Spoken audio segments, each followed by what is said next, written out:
Clips on strong. Hello, my wonderful friends, and welcome to another edition of the Nintendo News Roundup. I'm so glad you could join me today, so let's get started. Not a ton this week. Breath of the Wild player Joe Dunn has now completed the game with his feet.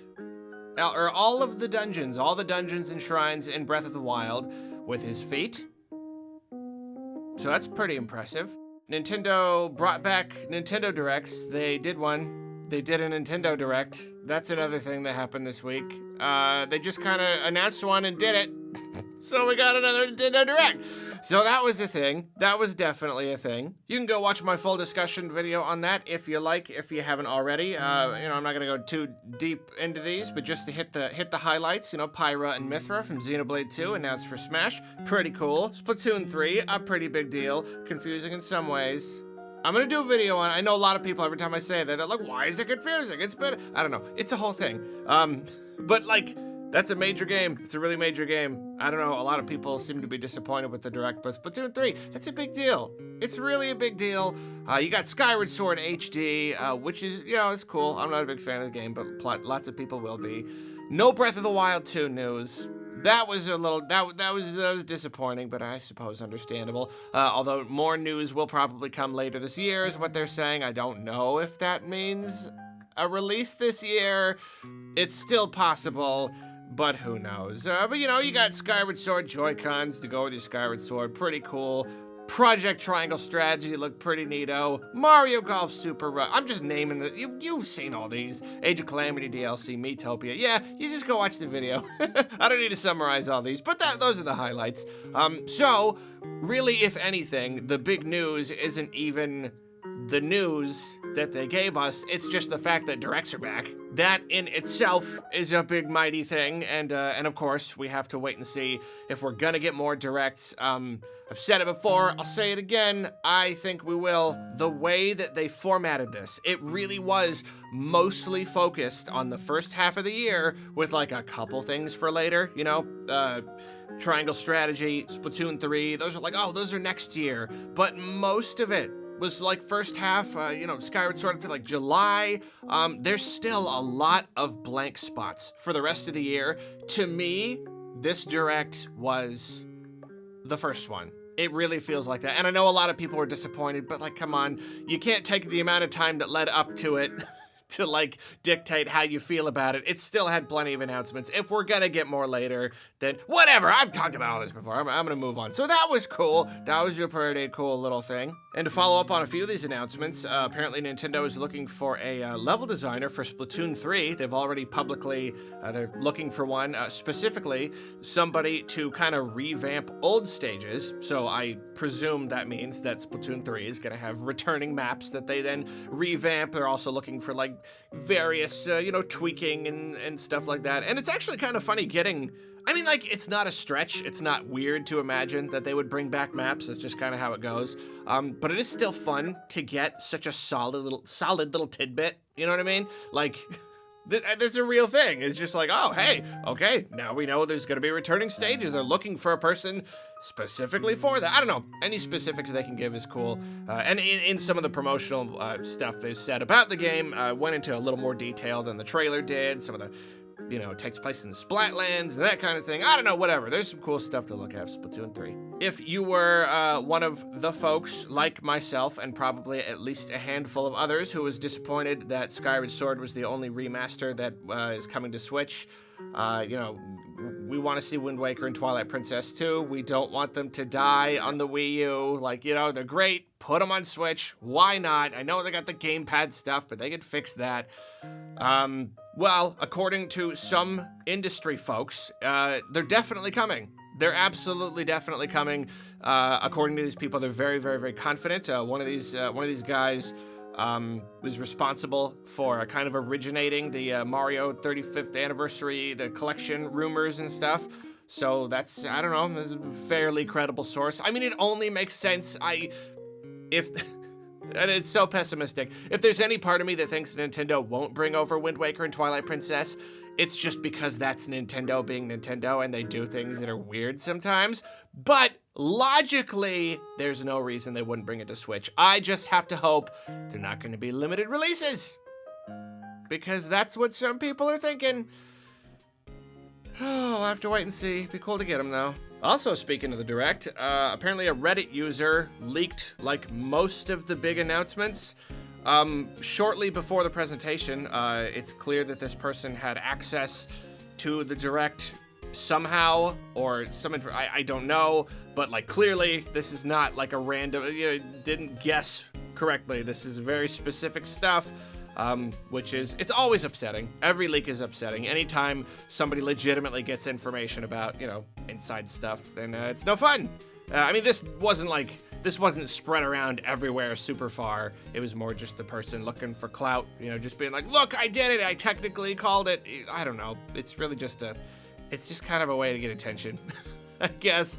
And it's sad that it happens. It's sad that there is somebody at Nintendo who's leaking all this stuff, but whatever, it happens, that's what you do. Speaking of leaking, it seems that some promotional material from Mario Golf Super Rush might have spoiled a character. If you don't want character spoilers, please skip to the time that is showing on the screen right now that Kane will put there. Thank you, Kane. Anyway, so there was some material that was like, oh, in the Speed Golf, King Bob-omb can throw bombs all over the place, like basically like revealing that King Bob-omb is going to be in there, which isn't a huge stretch. I know he's in a couple other games. And then they removed it. So I guess they weren't ready to reveal that yet. I don't even know if it's going to be a big secret or what. But that's a little bit funny. That's cool. I like King Bob-omb. He's pretty neato. Spoilers over. Golly, can you believe that? That character? Gosh, what an amazing... I can't believe they would put that character in Mario Golf. Oh, that's terrific. For those of you returning. Anyway, and another leak. Apparently, the Great Ace Attorney collection has been rated.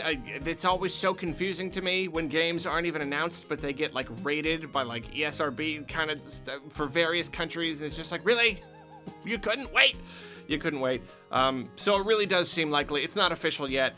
But these two Great Ace Attorney titles, this does line up with the big, massive Capcom leak that came out some months ago. So it seems all but guaranteed at this point, which is cool because I did not know this. Whenever anyone was talking about these games, I didn't realize they hadn't been localized yet. So, that's cool. That's absolutely cool. I really didn't know. I thought all the Ace Attorney games were here. Monster Hunter fans must be over the moon right now. Capcom is apparently planning 3 different presentations for Monster Hunter between Monster Hunter Rise and Monster Hunter Stories 2. So if you're a fan of Monster Hunter, geez, look forward to those. I know I would. Spoiling you guys. So a few times now I've reported on the whole Twitter plays Pokemon thing. A person rigged it up so that their Twitter avatar was displaying a copy of Pokemon Red that people could comment in the replies what inputs they want, and every 15 seconds it would take the highest voted one, put it into the game. So people have been really slowly working their way through the game. Couple twists and turns along the way, though. Apparently at one point, when the majority of players were asleep, a group of folks who dubbed themselves Team Rocket snuck into the game, rushed it, took over the commands basically because they outnumbered everybody else, and released most of their team, like essentially deleted like all but one of their main fighters just to sabotage the game. And here's what's funny. This is what's funny. I hate it when people want to wreck other people's fun. When all they want to do is go on an online thing just to ruin someone's day. Just to ruin it because they like destruction and they are just unhappy. They're so unhappy, they have to bring unhappiness to other people. I hate that. I despise it. And yet, they called themselves Team Rocket. I feel like that changes things. You know what I mean? I almost feel like that's in the spirit of Pokemon. You know what I mean? They were pretending to be Team Rocket and ruin the game. And they got thwarted in the end, and they ended up being okay. And I don't know, something about that makes it feel different to me. I'm almost like, that's kind of fun. Makes for a better story, at least. And look, they went on. Very recently, they won. They beat the game. They beat the Elite Four. Apparently, they scraped together a team. They even went on to capture Mewtwo. And that's awesome. And everybody knows catching Mewtwo is the real way to win. So congratulations to them. I really hope they go on to play further Pokemon games, because that was exciting. The Microsoft Edge store has apparently had a bit of a piracy issue, which is, I mean, you know, it's really not different from any any platform, any store of apps or anything. But apparently they were selling some just straight up Nintendo ROMs like Mario Kart and other stuff. You know, they had other non-Nintendo things, but you know, they had Nintendo things, so that's why I get reported here. Just kind of there. And the funniest part about it is that the official Twitter of the Edge store even promoted some of these things. Like, hey, you want to play Mario Kart? Here it is. I don't know. Thought that was pretty funny. I can't imagine Nintendo or even Microsoft were necessarily happy about that. They have taken this stuff down, but yeah. When Charles Martinet was asked if he was involved in the upcoming Illumination Mario movie, he said, boy, that'd be cool.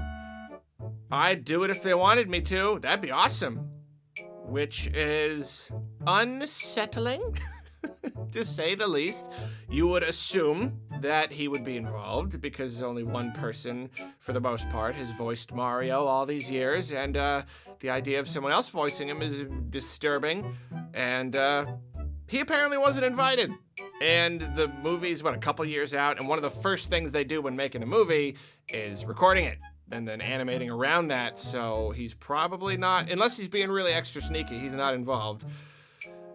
So yeah, not that I have the highest of hopes for the movie anyway, unfortunately, but well, I don't know, have to see how that turns out, I guess. Grezzo is a developer primarily known for their Zelda remasters and remakes. You know, they did Link's Awakening, they did the 3DS Zelda games, you know, Ocarina of Time, Majora's Mask. They're very, very talented. They're great developers, and apparently they are hiring for a, quote, medieval and stylish project. And from what the little tidbits here, it could be anything. It could be a non-Nintendo related thing, completely. But medieval and stylish definitely sounds kinda... Could be Zelda. It could be a Zelda. We don't know if that would be an original or a remake or what. They talk about how it's not... it would be nothing realistic, but it does use realistic imagery in a weird way. I don't even know exactly what that means. But that's interesting. That could be something. Who knows? I recently talked about a documentary series about Nintendo called Playing with Power, which is coming exclusively to Crackle. And I did mention how video game docs are pretty darn hit or miss. A lot of times they're really for like broader audiences and they don't really touch on a lot, but they just released a new trailer for it. And I gotta say, it actually looks really good. It looks like it's going into the dark stuff of Nintendo and the ways that they've kind of messed up. And I love that stuff. I love that kind of critical stuff. So yeah, watch the trailer, and apparently Crackle is free. I didn't know this, but now I do. So I am legitimately interested now, so I'm telling you, in case you're interested, check out the trailer. It looks really good. So a while back, Nintendo confused everybody by releasing an update to SwapNote on the 3DS. Despite the fact that SwapNote was shut down in 2013, you just can't use it anymore, and yet they updated it. They didn't just update it, they called it a remaster. Like, it's listed on the Nintendo website as a remaster. Very, very strange. Not sure why they did that. There's no clarity on why they called it a remaster. However, there is now some clarity on why they updated it. Apparently this was to fix a security issue. There was just an exploit people could use with the software, and that's the funny thing about, I don't know much about hacking and stuff, but I know that any given piece of software can potentially act as a door and or a back door or whatever, and apparently this was a problem, and that is why they updated it. So there you go. I still don't know why they called it a remaster, but there you go. That's probably why they updated it. More Super Nintendo World stuff that I'm not looking at, but I'm telling you about. Way super awesome, amazing, in-depth details about the Koopa's Challenge ride, you know, Bowser's big old thing. So that's cool. Not looking. You can if you want, because it's pretty interesting. There you go. An early Switch development unit has surfaced, has been discovered, and it's actually really interesting because this thing dates from April 2016, so like over a year before the thing was even revealed. And I don't know. I guess I find that interesting. They kept it a secret for so long. We knew about the NX for a long time, but it almost seemed like the Switch was not thrown together, but it did seem like they developed it pretty quickly. So I don't know. I guess it's a little surprising to see that even like over a year before it was revealed, they still had the basic concept of the little tablet and all that stuff. Not a ton of differences, and so far, not a ton of super interesting information to come out of it. Whether or not we'll get more is yet to be seen, but it is at least fairly interesting. Reggie recently did an interview with Gamertag Radio and said some relatively interesting stuff. He says that the Switch made his decision to retire pretty easy. Like basically, he saw the Switch. He even talks about holding it for the first time, holding a prototype, talking to Iwata, and he knew it was a really cool concept, and he knew it was so good that he's like, yeah, I can retire. The company's in good hands, and he really did leave at a very, very high point. He didn't leave him floundering or anything, but that's pretty, that's fun. He also talks about how some of his favorite moments from being at Nintendo, so it's a good read, read this little thing here. Talks about how like, people were just crying when they saw the Twilight Princess reveal, because it was just so cool. And I don't know, I love that. I love hearing about that. That must have been really neat to be there. I remember at the time I wasn't watching the presentations, I saw it later, but I can imagine being there and seeing Link riding around on the horse and seeing all that rad stuff, and I'm sure the reaction was quite strong. Pokemon Unite is getting a beta. You can sign up for the beta, but apparently, at least at present, it is only available in Canada. Just really specifically Canada. I don't know. The whole Pokemon Unite thing has been weird. I keep expecting a big new trailer, a big new thing, but instead they just kind of keep sort of drip feeding and tiptoeing around it, and now they're like announcing a beta when it's like we don't even know a lot about it. Not that I'm interested in it overall. I know I always gotta like step in and like sidestep the issue and then kind of snark about it and be like, yeah, but it's a mobile game, it's 10 cents, it's bad, and all that stuff. But I don't know. I feel like I gotta report on it anyway. I don't know. It's a Pokemon game, right? It's probably a pretty big deal. I don't know. Data miners have discovered that it is possible that at least at some point, Toadette was planned to be in Super Mario 3D World. They found a voice clip that is used for like the little character select. So when you select the character, they're like, yippee, time to go, or whatever. They found one for Toadette. They even got it to load in the game. So that's interesting. I don't know if perhaps she was planned from the start, or if she was only planned for the new version, sort of in the same way they introduced Toadette into New Super Mario Bros. U. They could have wanted to do the same thing here, kind of like the easy mode character or something. Not really sure, but that's kind of weird. I'd say it would have been great, except that would have been another character you had to beat all the levels with to get 100% completion, to get shiny stars, so I don't know about that. And that, my friends, is the end of this edition of the Nintendo News Roundup. That wasn't too bad. Most of these weeks, there's just like endless stories, and it's funny. We had a Nintendo Direct, and yet, not that many. I don't know, it's a little bit shorter than usual. I mean, I guess technically that was a lot of stories. I just skimmed over them. I didn't like talk about each one, so that's probably why it felt a little short. Anyway, I love you. Thank you for watching. Have a wonderful day, and also goodbye. Oh, never mind. I just looked at the little recording thing. Not that short, apparently. Whatever. Bye.